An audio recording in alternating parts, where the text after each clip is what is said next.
I am Doug Friedman. And I am Meredith Levy. And this is Your Mental Breakdown, the podcast starring us. Patreon edition. Doug, counting in, was that German? That was German. Well done. Oh, I thought it was either like fake German or say it again. 1, 2, 3, which might not be the correct pronunciation, but yeah. Okay. Sounds like it. I'll take it. I did French on the Sarah episode this week. That one, there's a joke that I don't know very well that I think I've told before. It goes something like 2 cats are having a race, a swimming race. What? 2 cats are having a swimming race? 2 cats are having a swimming race. Yeah, they're racing. Okay. They're like swimming and racing. Okay. And one is called 1, 2, 3 cat. And the other one is French. Same name, but French. Which cat do you think won?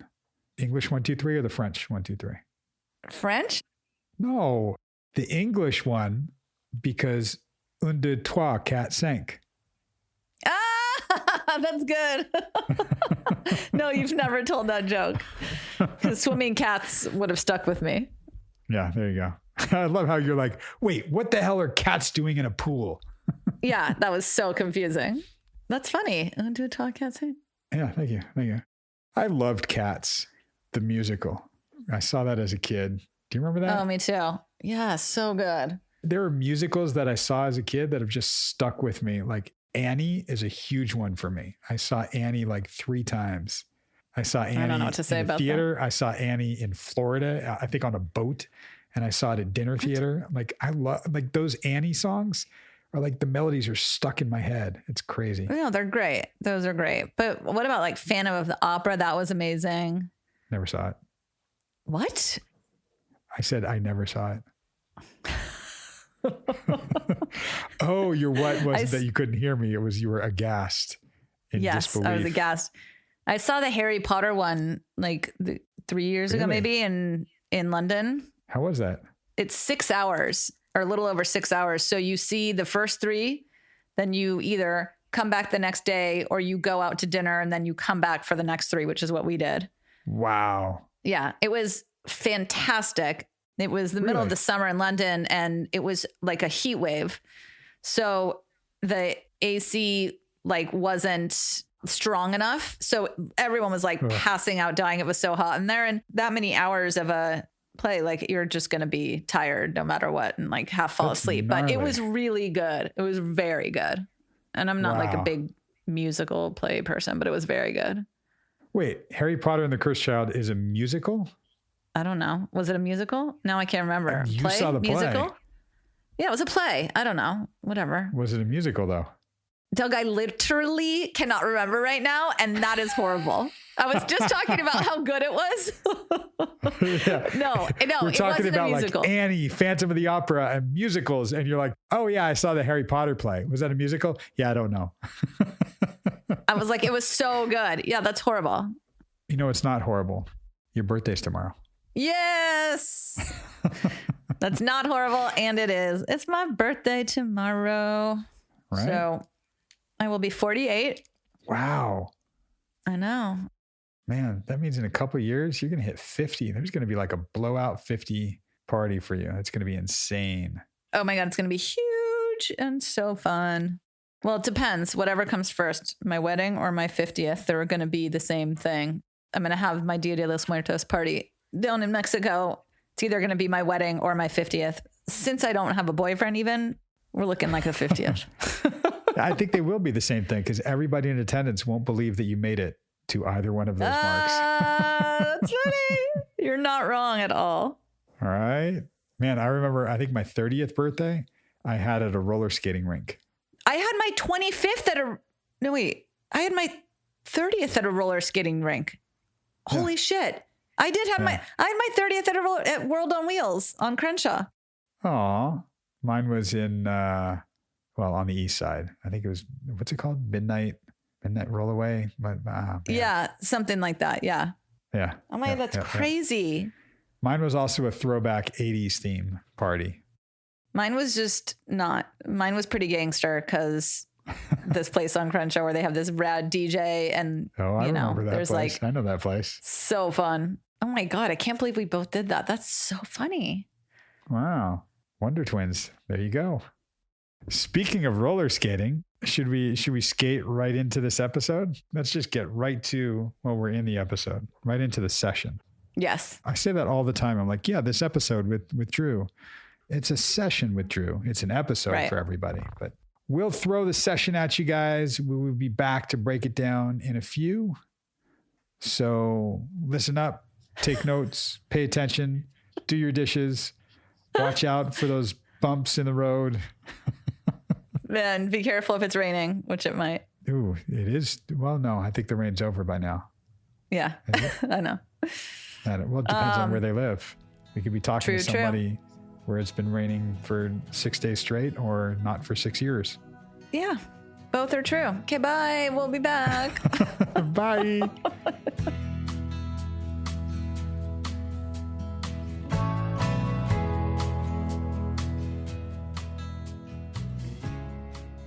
I feel like I think about this a lot more than I really should.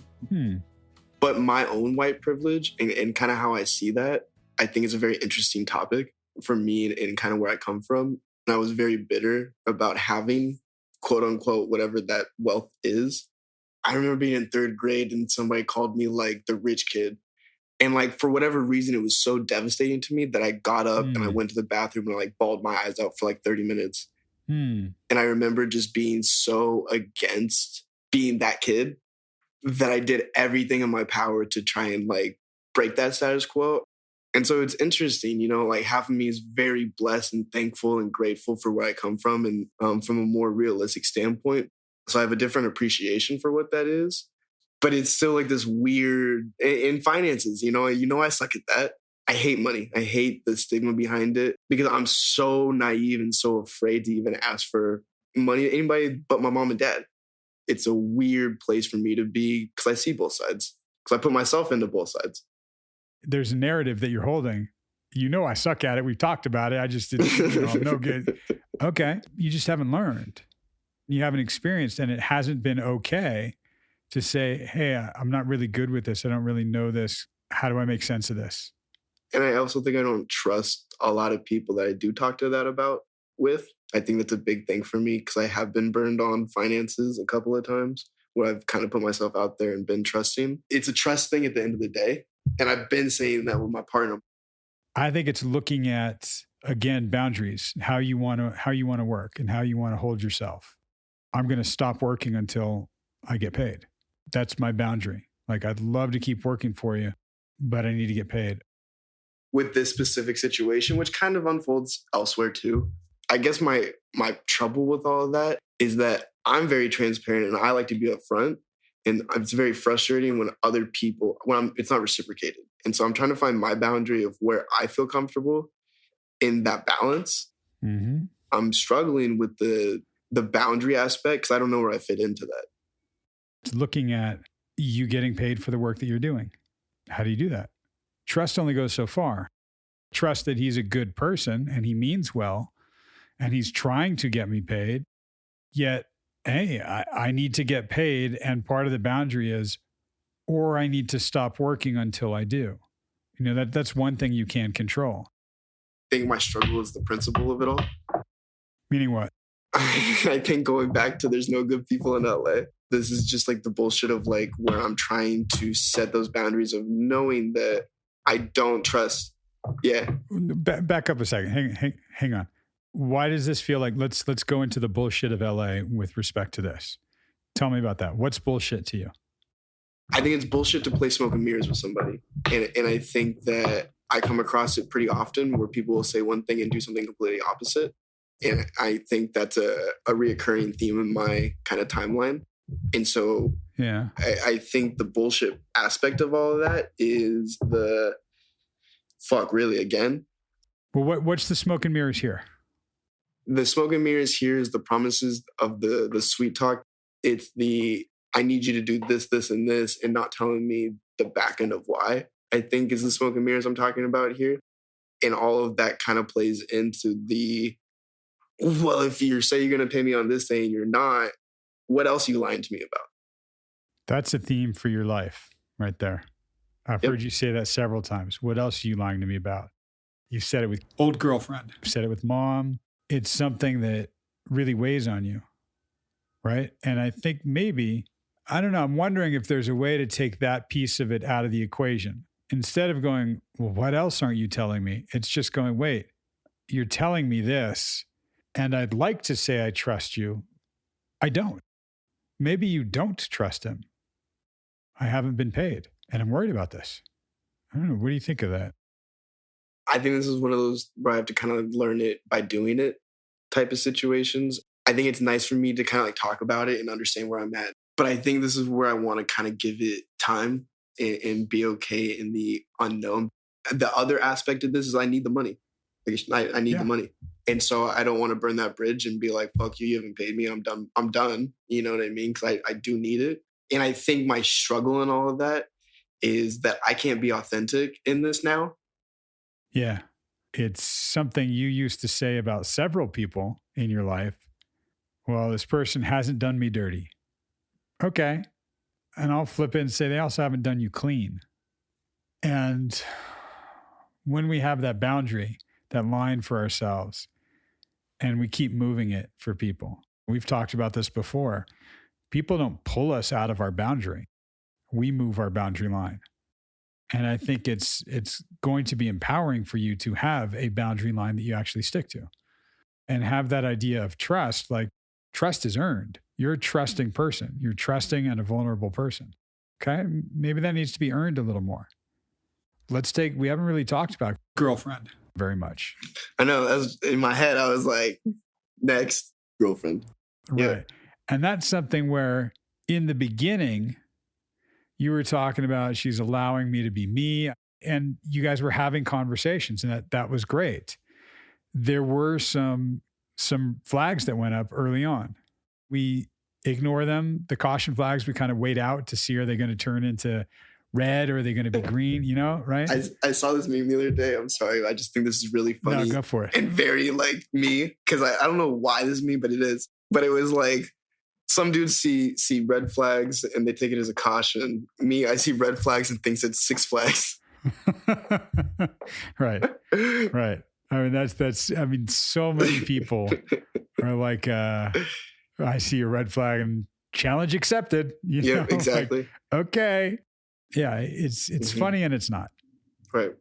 We have to have a sense of humor about some things for sure. And I think for you, looking at giving them the benefit of the doubt, well, wait, hang on. That means you actually have some doubt. What's the doubt? Mm-hmm. Calibrating that, because you used to be somebody that didn't like uncertainty at all. Right. Any doubt was not okay. Right. Okay, you're a little different now. And, I'm just kind of reflecting on how really I feel. I was just trying to like feel how I was feeling. And I think the weird thing for me right now that I'm trying to navigate is the not feeling anything. Because like a couple weeks ago when this first happened, obviously I was kind of sad. And I think it was more on the abandonment and loss that I was upset about. But I think for me now, I think I'm overwhelmingly numb. And I think that's a really weird place for me to be because I'm usually very in tune with feeling stuff. I'm kind of going down the checklist of kind of the stuff that I like to do and makes me feel. And I'm not saying I'm not happy, but I'm not sad. And I'm kind of like, okay, but not in either side of that. And it's kind of like a lukewarm feeling. And it's super weird for me. There's no fire either way. I mean, me in that, I'm very on point with what I'm doing and very structured. And it feels really good to have my routine doing what I want to be doing right now. We've talked about things before. Like, I think this was even like a year ago, we were talking about this too, that you were talking about being numbed even back then. And you were looking for trying to be more even keeled. And one of the things we kind of were pondering and thinking about was maybe even keeled for me means there are some highs and there are some lows. Not how can I numb myself so I can just stay in this like little middle zone, just stay there without going too high or out going too low. When I hear you say I'm numb, I'm wondering like, are we ignoring one end and feeling the other, or by virtue of ignoring one end, do we ignore both? Are we using a tool on our Swiss Army knife that we haven't used in a while? And that's kind of, what we're leaning on. I don't know. You know that better than I do, because you know what you're actually feeling and what you're going through and what you're guarding, right? What you're protecting yourself from. I've said this before, I think, when it's bad, it gets real bad, but when it's good, it gets real good. And so this last couple of weeks have been a really weird change to that. Everything went good and bad all at once. And so I really had to navigate, I think, feeling-wise, of walking to first base and kind of getting that out of the way, and then dealing with it and kind of getting the highs and the lows at the same time. It was such a crazy, at the same time waves that I haven't really experienced before too. Right. That now that I'm a little further removed from everything, I'm kind of still looking at it for what it is and trying to be emotional to it, but also rational at the same time. And I think right now too, I think I'm navigating how I want to feel my emotions, to exactly what you're saying. I like feeling the highs and I like feeling the lows. Like, we've talked about that. Yeah. I think it's when I don't feel anything that I don't feel comfortable. And so for me right now, I think that it's kind of shocking me that I'm not devastated over a girlfriend. Yeah. I think that's kind of weird. Yeah. And it is and it isn't. I mean, I'm glad you said that, because I was thinking the same thing as you're talking about this, and thinking, yeah, that was a huge betrayal. Right. Huge. Yeah. You were very invested in this relationship and very trusting, and it was great. And I wonder if, not being devastated, I'm protecting myself from that feeling. So there's something that is guarded, that is kind of closed off. I think having that protective mechanism to not feel devastated is a good tool on the Swiss Army knife to pull out sometimes, for sure. Whether that's, smoking a little weed, or just getting busy, or just compartmentalizing it and not feeling it at the time. Okay. But I want to unpack those compartments. I want to open that up a little bit and recognize it, because maybe there's something to this where the numb that you're feeling now is not a weed thing. It's not a work thing. It's not a back to parents thing. Maybe it's that protective thing. And maybe if we open it up, when I talked to you 2 weekends ago, you were devastated. And I'm not saying we got to go back to that place, but recognizing that there was some feeling there, and I can feel that and be okay. I think where the non-devastation comes is from a confusion part too. Because the ball's in my court here. You know what I mean? And if I want her back in my life, I could easily. She could be here right now.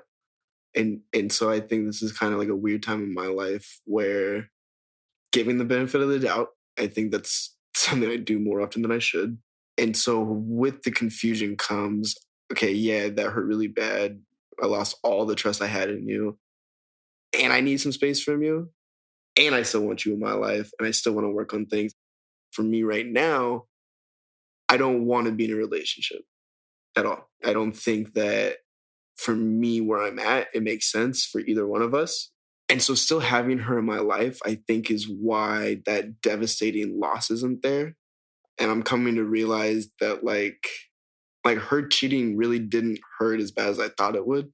I think I was so afraid of the actual event coming that when it actually happened, I was like, oh, this is my worst nightmare. And I was I was devastated because I was so wrapped up in this is my worst nightmare, that talking about it now, I don't get that sinking heart feeling. I'm not super anxious and my hands aren't sweaty, and I'm not oh my God, that actually happened. It's yeah, it happened. Okay.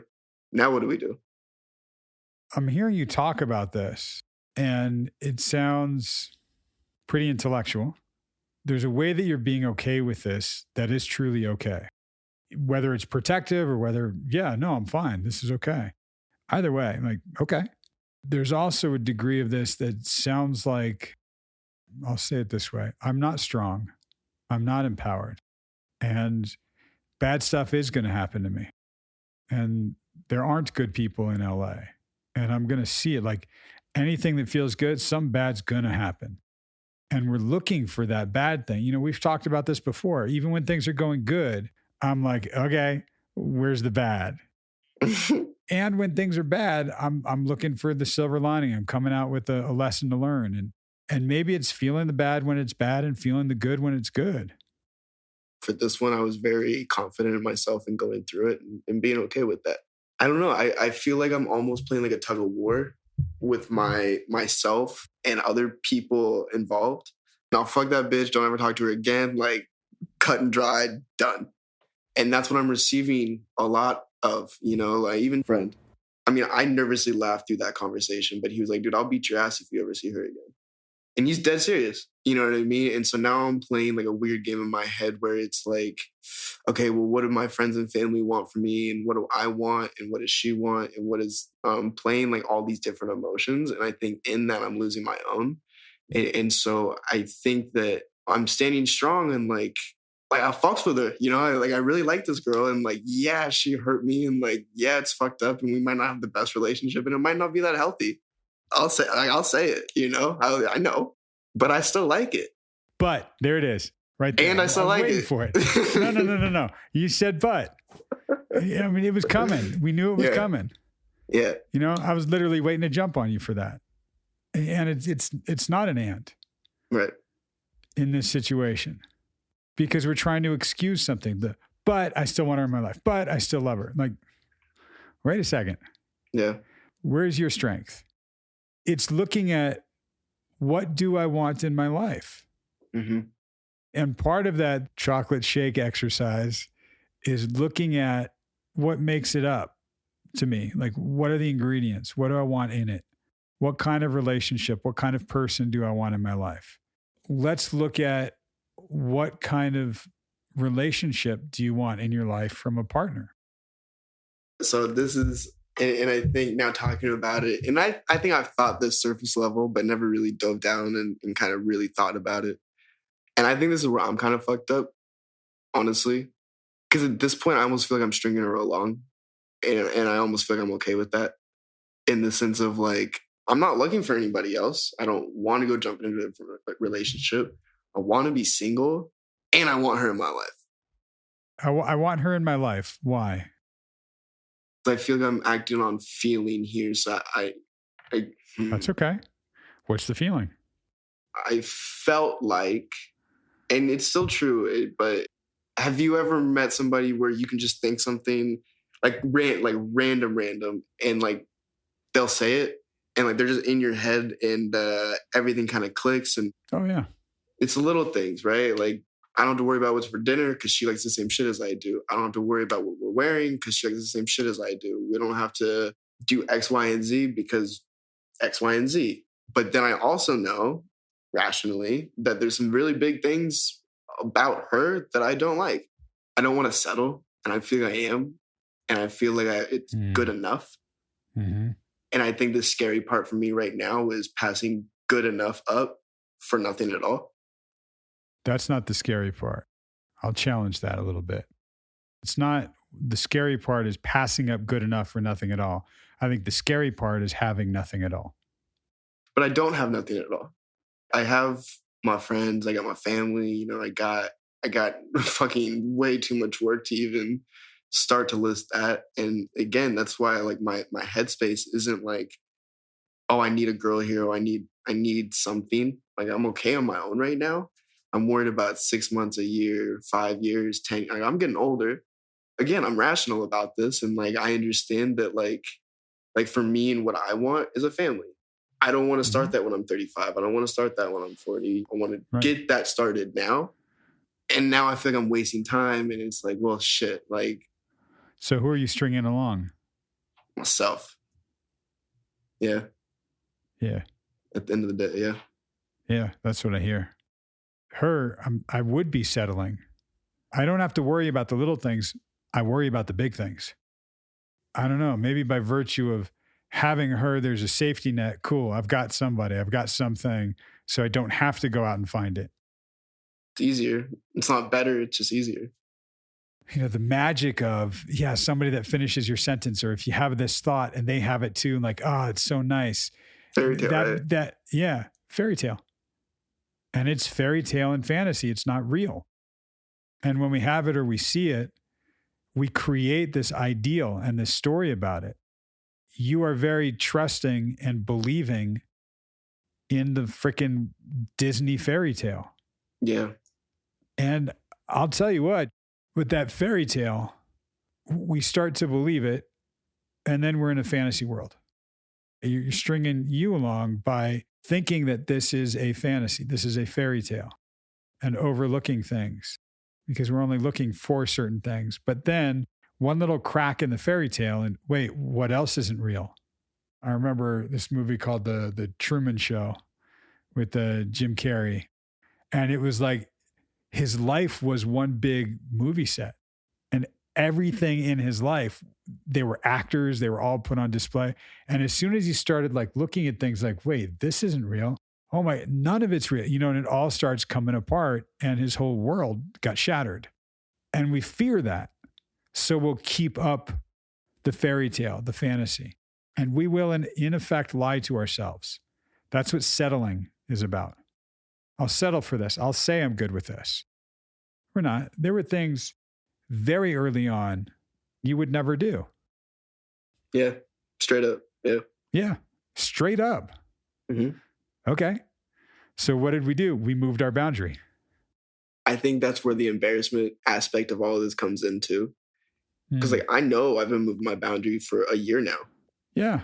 And so I think now having a bit of self-confidence in my life and understanding what that means and kind of standing on my own 2 feet with little crutches, but sure, still standing. I think I'm at least aware of like this situation and where I need to be on it, knowing that I'm still working on getting there.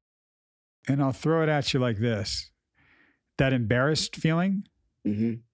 Yeah. And we got to find a way to hit that.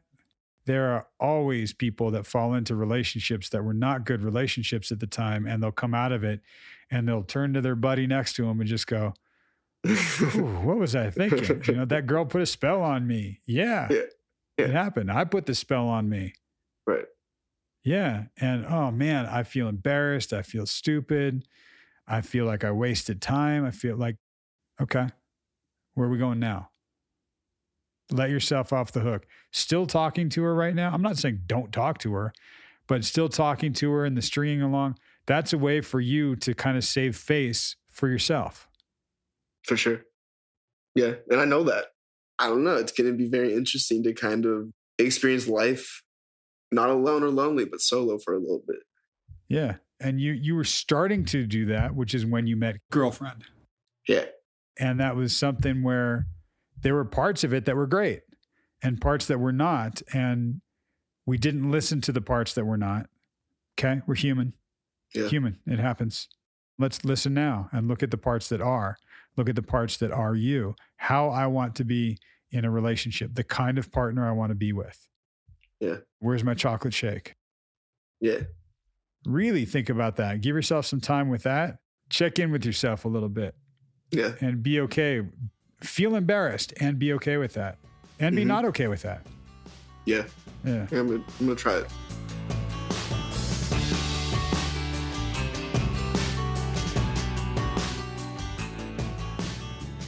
And Iwe Arwe Akbe. Oh my God, good job. Was it? For those of you who aren't 50, that was Pig Latin. That's right. Let's just jump right into where he started with the white privilege issue. I literally, as soon as he said those words, I was like, nope. I do not know how to have this conversation on the podcast. I was like, okay, here we go. Yep. So and here there we was are. some lead up to him saying that, which you guys didn't hear, which he and I were talking about how it was growing up in Canada and being like a kid in Canada, and how it was for him. He hadn't seen a Black person in Canada. And he said there were like 3 Black kids in the whole city, even when he got to Seattle. He just didn't see a lot of Black people. And then when he did, it was like, cool. He didn't have a problem with it. It wasn't like, oh, what's that? I don't know what that is. But it took him a while to like kind of lean into and understand what people meant by white privilege and how it applied to him. And when he got it, he was like, yep, I think that is something. I think I did grow up with that. I recognize that. So he took ownership of that. Yeah. I mean, again, yeah, I think what he was saying was, even growing up, he was like the richest kid, or somebody referred to him as that. And so he always resented money growing up, hated it, and like being pointed out as the rich kid, which he never even like knew or thought of until someone said that. And in third grade, 8 years old, he goes into the bathroom and starts crying. Yeah. But I think of that term, white privilege, and I used to have a pretty strong reaction to it, and I would get defensive and I would not like it. And I think when I separate those two words, I have a problem with it. When I put it together and understand what it means, then I recognize it. Because I grew up with multicultural LA, and I grew up on the playground, walking home, taking the bus, like with my friends of all different ethnicities, races, like all of that, right? And when I think of like being white or being privileged, I get a little angry. Like I didn't feel privileged, and being white didn't really, it wasn't a benefit for me in a lot of the circles that I was in. However, white privilege as a thing meant, oh yeah, the cops don't hassle me the way they hassle some of my friends. I can get away with certain things that my friends can't get away with, that other people can't get away with. So it means something. And if you are, a strong word for it, but if you are ignorant about that, then maybe you do need to kind of wake up and realize, oh, that is a thing. I saw the reverse. And people might jump on me. We might cut this out of the podcast because it's not going to be, a popular thing to say, but I saw Black privilege. I saw a lot of my friends being able to talk a certain way, being able to like dress a certain way, say things to each other, and the way that they were embraced on the basketball court or on the playground after school. I didn't have that. I couldn't just gel that way. And same thing I remember I would ride on the back of the public bus with my friends, and I would get looks. And it was like, oh, right, I don't belong here. I'm not supposed to be here. Ooh. Right. I don't know. I don't know if that's a thing, but it's something that I experienced. And I don't know why everybody's so cautious to use words for it, because they don't want to offend anybody, but we're trying to understand and talk about these things. Yeah. And that is the part that I think sucks, that there isn't a voice for us to do that sometimes, to try to understand and talk about it. Right. Because I might say the wrong thing, which I think I probably always do when it comes to this stuff. And so. Well, on the roundtable, Mayor, like a lot of what you were bringing up and what you're talking about, I think was very necessary, and things that we needed to hear and we needed to say, and we needed to be public discourse and discussion about these things. It's something that when I was in grad school in my social diversity class, and I've mentioned this before, we were talking about these issues that we were going to face with a lot of our clients, and that was all around us. And I'm in DC, I'm in a classroom full of people with different ethnicities, and we're all in a social work program at a grad level class. And there were still people that were so uncomfortable saying certain things, talking about certain things. Like, well, if a room full of potential social workers in a school setting can't talk about it to educate themselves, wow, something really is wrong here. Right. Definitely. Yeah. And I think the thing that I can relate to a lot is when he talked about, he can see both sides. He talked about how he sucks at finances, and it's only because he hasn't learned. Right. Exactly. And so I think growing up, when you do have money and you aren't taught a lot of things because things are done for you, that can be a blessing and a curse. Right. So I guess he says he really only deals with his parents when it comes to money, and he doesn't trust a lot of people. And I guess started talking about his partner. I guess his partner in work is not paying him. Is that what's happening? Yeah. I mean, he's done some work with somebody, and they're supposed to pay him. And he's like, cool. I know you're good. No, yeah, no problem. I'll just keep doing it. And he's just not. It's sort of like, wow, they haven't paid him for like 3 months of work. And that's a big deal to him. It's a lot of money.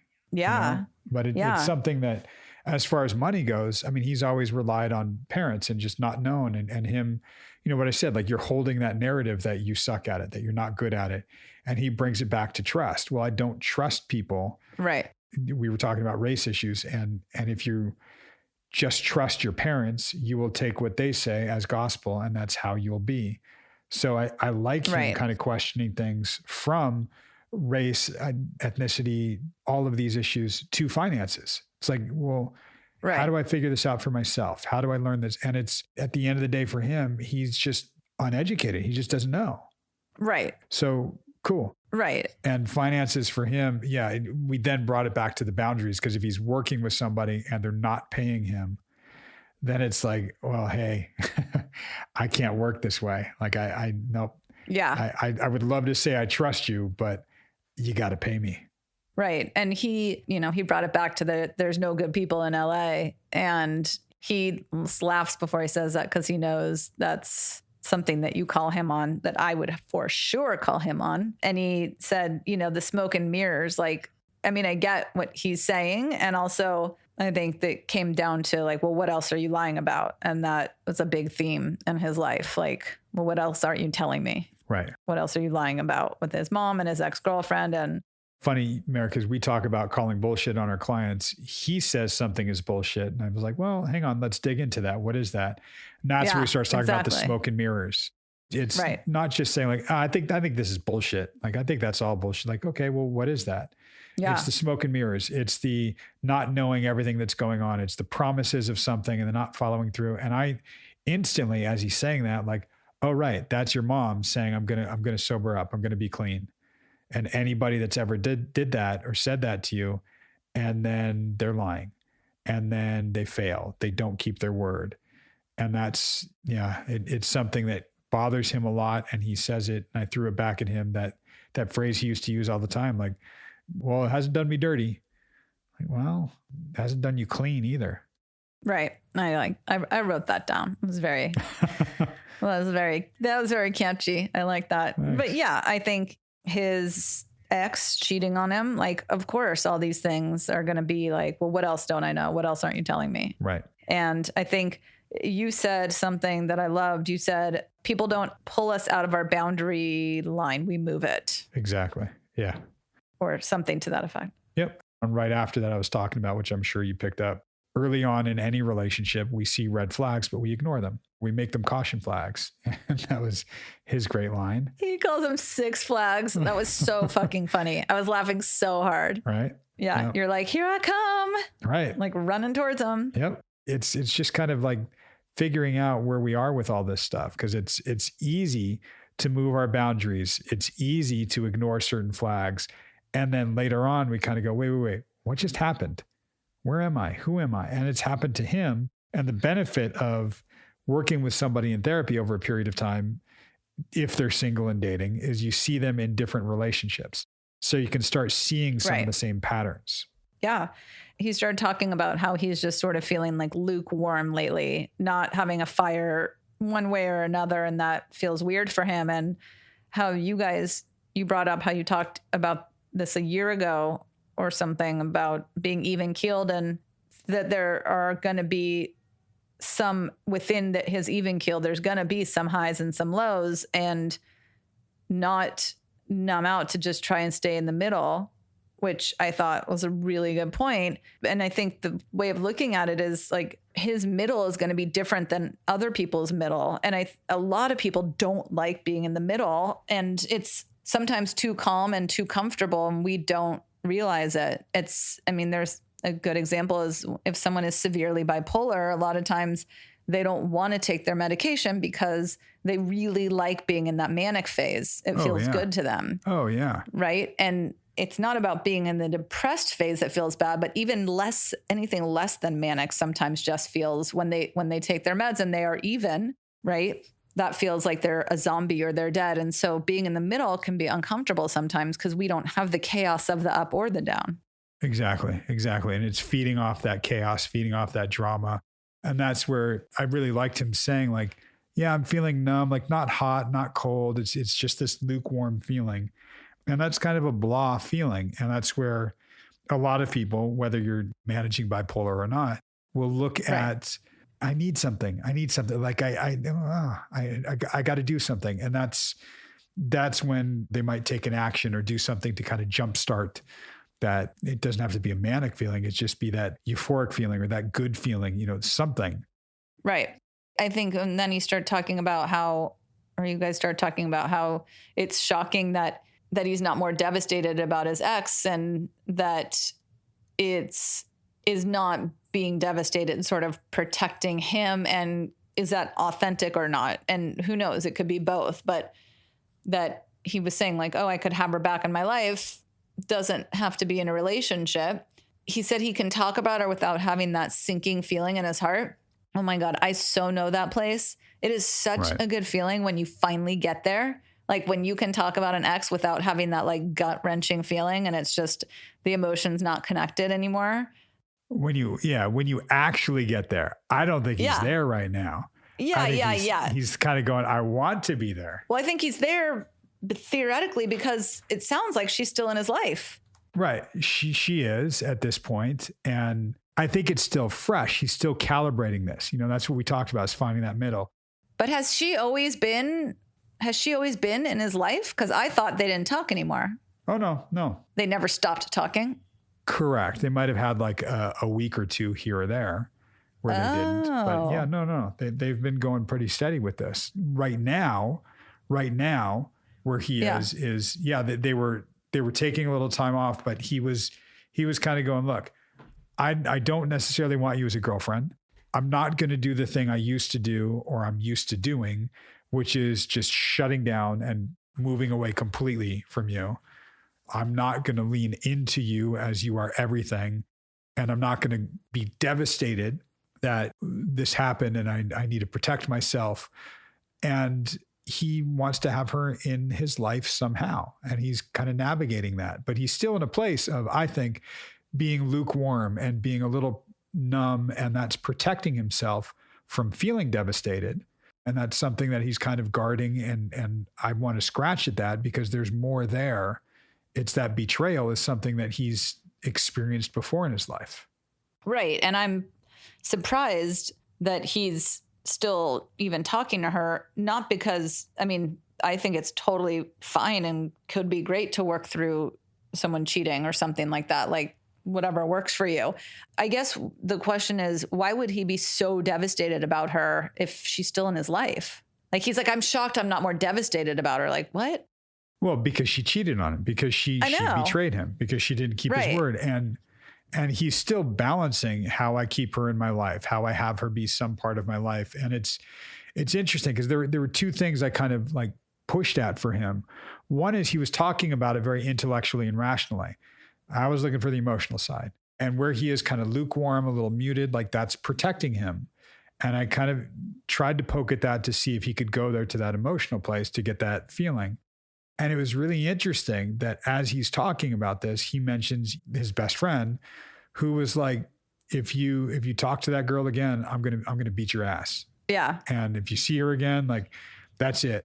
And what's really interesting is that's almost exactly what his brother said to him about his mom when they were kids. Right. If you go outside. Yeah. Exactly. But so his friends don't know that he is talking to her. Yeah. He's still talking to her, but he realizes that his friend saying that is his friend just has his back. Totally. Of course. Yeah. That's really what that was. And he now has the ego strength to go, oh, it's cool. I can talk to her and not lose my best friend. He's not really going to abandon me. Whereas his brother really did abandon him and he felt abandoned and he played that out and just went, all right, you're gone. But with the best friend, it's like, no, I know we're okay. That's interesting to me because he does still want her in his life somehow. He just doesn't know how yet. So he's kind of figuring that out, where I thought it was really interesting to kind of show him like he was worried about stringing her along. And I'm like, well, yeah. Stringing yourself along. Right. Yeah. I like that. I thought that was good. I think for sure. And I definitely do that. I think you and I have talked about this before. Like he's also taking breadcrumbs, right? Like exactly. Yep. You asked him, what does he want out of a relationship? And he doesn't know. which is fine. But like, okay, let's think about it. Let's write down some things about it, you know? Right. And I do this with clients. I write down what is someone looking for in a person, and I have them just write every single thing. Like I want them to be 6'2.5", and I want them to have 1 inch long hair, whatever. And then you go through and I have them circle the deal breakers. Right. And it's something that for him, thinking about it, and it seems like we have this magical fairy tale of the Disney fantasy relationship that we could have. Right. Then that's where I pulled out now you're just stringing yourself along. And it's sort of like, Joey Pants, the actor, like wanting to be plugged back into the Matrix. If you remember the original Matrix. Oh, movie. yeah. In the session, I mentioned the Truman Show, if you remember that movie. Oh, I sure do. Right? Where nothing is real and it's like everything is just on display. And that's not what he wants. He's already said, like, I don't want a carbon copy of me. Right? True. Right. Right. So yeah, maybe we don't want the fairy tale. We don't want that Disney thing where they check every box. They're actually their own person. And he said that before too. Like, I want them to be not my missing piece, and I don't want to be theirs. I want them to be a whole O rolling along. So cute. Yeah. And I think then you talked about, well, that's what settling is. That's the opposite of settling. And I mean, my whole life has been about not settling. And I mean, as long as I can remember, whether it's to my own detriment or not, I think settling, that word, is something I would never do or don't think I would. But I think what our needs are at different phases in our life change. So would I be settling for something I would never at 25 have done X, Y, or Z? When I do it at 45, I'm not settling. Things just change. But I'm not going to give up what's important to me just to make something fit. But the just because might be because I don't want to be abandoned, because I don't want to be alone. Right. That's where, like, okay, those breadcrumbs are enough, because when I was younger, breadcrumbs could sustain me, and the hope that maybe it would be enough to nourish me. Okay. And yeah, let me keep the Truman Show going. Let me keep the fantasy intact, and let me, okay, that's fine. I'm okay. Because when you see that little crack in the fairy tale and it opens up like the Truman Show, I think, there was like the sky it was a dome. It wasn't really the sky. And he sees a crack in it, like, oh, wait, this isn't real. Right. None of this is real. Then it all crashes upon itself, and it's just everything falls to pieces. That's not necessarily going to happen, but it means, oh, I can't keep up this fairy tale facade anymore. Right. I have to face the reality of this, and we don't want to. So we keep up the fantasy.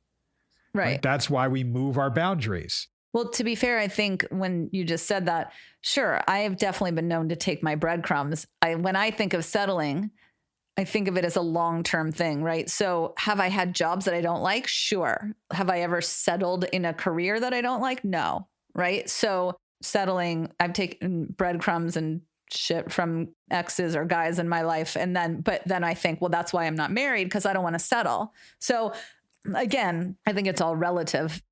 That's not why you're not married. Shut the fuck up, Doug.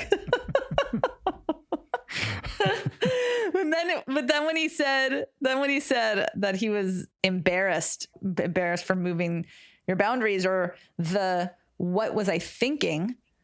God, how many times have I said it or thought that? What the fuck was I thinking? Totally. Like with everything. I mean, there's that song and the saying, like, oh, she put a spell on me, or he put a spell on me, however you want to say it. Like, yeah, we got caught up in this fantasy fairy tale of how wonderful that could be and what that feels like and what that seems like. Like, Disney movies are hugely popular because we like the happily ever after, right? And the fear, I think, for a lot of people is we don't want to be abandoned and left alone. So we'll stick with the fantasy, we'll settle for things, we'll lie to ourselves, we'll move our boundaries because the fantasy of it is okay, is enough, and it's not. But it keeps us from feeling too much abandonment. And that's where I really like for him, he gets that right now he just wants to experience life solo, not lonely, not alone, just solo. And that's different. Like, so it's okay not to have the fantasy. It's okay not to settle.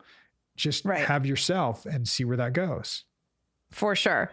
I think it's just about taking the time and experiencing it. Doesn't matter. I mean, again, you would think we're almost in our 50s, like we would know. We would have not figured it out, but it's an ongoing process for. Oh man, I've talked to people in their 70s that are still figuring this out, and I realized, wow, 70 and 17 aren't that different. You still feel like you're in high school at almost every age. 100%. Yeah. Well, class is dismissed. High school graduation will be taking place shortly. For now, we will be on our winter break. So make sure you get your finals done. I'll try to get the grades in soon. Oh my God, that's right. Yes, you guys, right? We'll talk to you in 2022.